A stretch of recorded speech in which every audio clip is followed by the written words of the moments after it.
Good morning, Vietnam! So as I say, they marked off the runway to the exact size of the carrier, and the plan of operation went full steam ahead.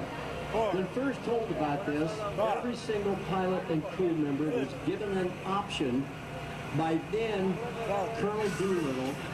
My name is Ken Betancourt. I'm a retired police officer, 25 years.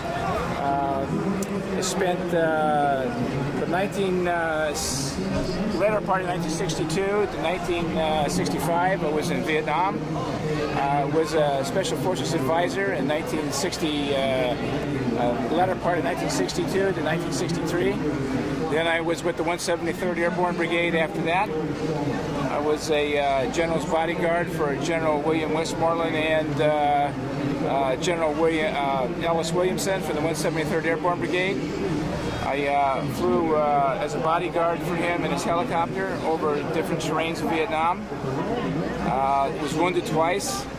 Have 2 Purple Hearts, and after that I got out of the military in 1967, came home from Vietnam in 1965, went to Fort Ord from there, stayed from Fort Ord from 65 to 1960. Being a combat veteran, I thought maybe I could bring some of my expertise to the Cadet Corps and try to give them the expertise that I've had in the past. As a military policeman in Vietnam, I mainly, we would do 1 or 2 things. We would do POW compound guard for 3 months, and then we would switch off to POW to bodyguard. And every 3 months we would rotate back and forth in the platoon. We would escort the generals down through their headquarters group into different areas. We would fly with them in their helicopters, and we would land with them to extract people that were coming out of the jungles into the Hueys and extract them out.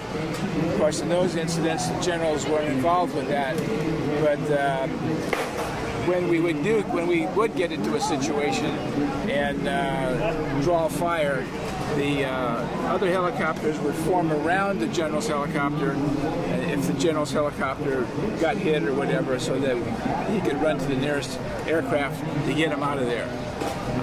On a couple of incidents, on one incident I was in a POW tent, and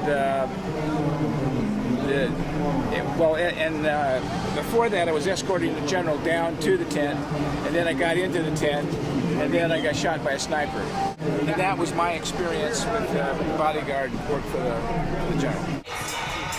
Those 4 lights and yellow canopies are the leapfrogs, and the rest of those gold and black canopies are the Golden Knights. From the U.S. Golden Knights. Now, as you may have guessed, these jumpers are faced with a unique situation, a traffic jam in the sky.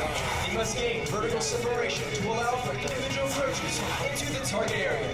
This is accomplished by pulling on the front part of a parachute and spiraling down at speeds in excess of 60 miles per hour to set up a traffic pattern, just like you might see aircraft at a busy airport.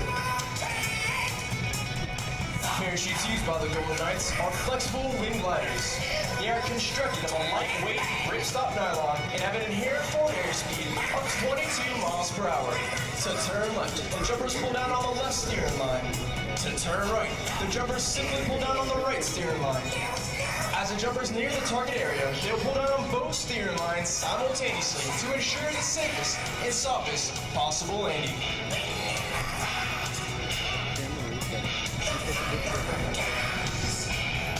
At 1,000 feet, the jumper does what is called a wind penetration check, checking his speed and distance across the ground. He will then fly a downwind leg, a base leg 90 degrees to the target, then turn into the wind for his final approach. Watch the minor corrections this first jumper uses with his toggles. Ladies and gentlemen, at these altitudes, these jumpers can hear you. Let them hear you.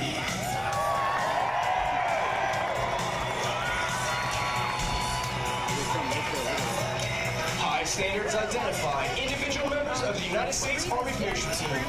We are selected not only for our parachute skills, but for our soldiering ability. The jumper keeps a close eye on the wind socket located in the target area. Once on final approach, the jumper then shifts all concentration to a small black dot located in the center of the orange X. Watch as these jumpers come in for beautiful Golden Knight landings as he brings it in for a dead center landing. Your United States Army is a highly sophisticated and technological force. We have more computers than IBM, more aircraft than any major airline, and as always, offer you an unparalleled opportunity to become Army strong. The average Golden Knight is 26 years old, has over 1,200 free-fall parachute jumps, and is proficient in one of the many hundreds of Army's occupational skills.